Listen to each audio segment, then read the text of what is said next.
Desde 2015 acontece no Brasil a campanha Setembro Amarelo, dedicado à conscientização contra o suicídio. E você sabia que em 1945, justamente em setembro, uma charge esportiva com a representação de um suicídio teve grande repercussão em Minas Gerais?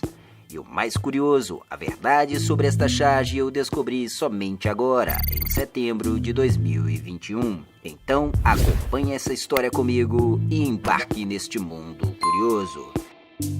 Em 2010, eu me fiz uma pergunta: quem criou os mascotes do futebol brasileiro? Depois de muita pesquisa, eu descobri que cada estado teve o seu pioneiro, mas ninguém superou este cara, o chargista Fernando Pieruccetti, mais conhecido como Mangabeira. Mangabeira criou mais de 90 mascotes ao longo de 4 décadas como chargista, incluindo a Raposa do Cruzeiro, o Galo do Atlético e o Pato Donald do América. Sim, isso mesmo, o Pato Donald foi o primeiro mascote do América, criado em 1945. Na verdade, teve vida curta, pois em 1946 foi substituído pelo Coelho, também criado por Mangabeira. Em uma entrevista à revista Placar, em 1976, Mangabeira explicou como se deu a mudança do mascote. O chargista teria retratado o suicídio do pato, realizando um ritual japonês chamado harakiri, que consiste em golpear o próprio ventre com uma espada. Segundo a reportagem, também estaria em cena o Coelho, que teria gerado uma ampla e positiva repercussão como candidato a novo mascote. Desde então passei a procurar por esta charge, pois a considerava um registro importante que representaria a transição de 2 símbolos do América. Conversei com historiadores, torcedores e jornalistas ligados ao clube, mas ninguém sabia ou possuía tal imagem. Em 2 ocasiões, em 2012 e 2017, visitei a Biblioteca Pública Estadual para procurar tal charge, mas sem sucesso. Contudo, na segunda visita, quando tive acesso a uma série de reportagens do jornal Estado de Minas, de 1966, sobre a criação dos mascotes de Mangabeira, lá estava novamente a história do harakiri, sendo contada e de forma ainda mais específica. A reportagem dizia que na tal charge o pato estaria fantasiado de soldado japonês e também afirmava que o coelho estaria junto, observando tudo. Entretanto, quando estive na hemeroteca em 2012, tive acesso a uma edição do jornal Folha de Minas, de março de 1946, na qual o coelho era apresentado como novidade do dia e com as devidas explicações, o que sugere ser pouco provável que o coelho tenha aparecido antes. O mistério permanecia até que uma nova informação em abril deste ano reacendeu minhas pesquisas. Tomei conhecimento que o campeonato de 1945 foi disputado em 3 turnos e não em turno e retorno como imaginei. Desta forma, a informação que a charge teria sido publicada na penúltima rodada do 2º turno indica que ela estaria próxima ao dia 9 de setembro e não no fim do campeonato em novembro.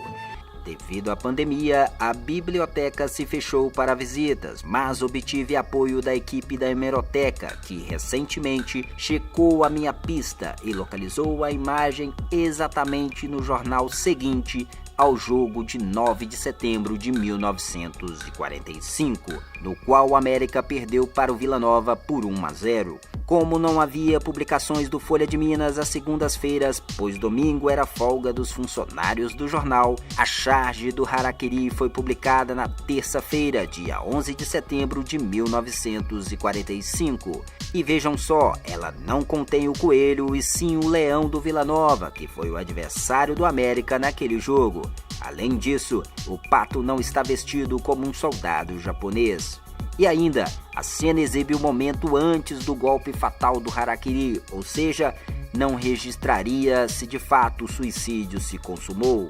Curiosamente, embora a legenda mostre o leão tentando convencer o pato a não se matar, a observação do editor informa que a representação do harakiri é uma alusão ao gol contra marcado pelo jogador do América. Portanto, pelo resultado final do jogo, podemos considerar que o harakiri realmente aconteceu.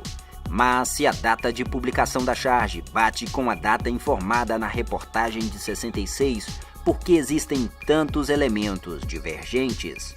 Será que outra charge, mais fiel às descrições das reportagens, foi publicada posteriormente? A equipe da hemeroteca informou ter checado entre setembro e dezembro de 1945 e não encontrou o coelho nas charges deste período.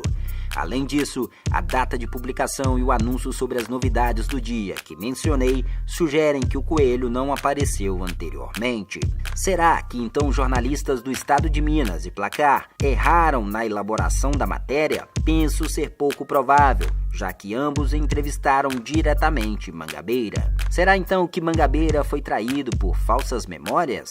É possível, mas há ainda outra possibilidade. Com o passar do tempo, Mangabeira teria ressignificado a charge do Harakiri, conferindo à mesma o status de ponto final de uma antiga era, ao invés de uma mera referência a um gol contra.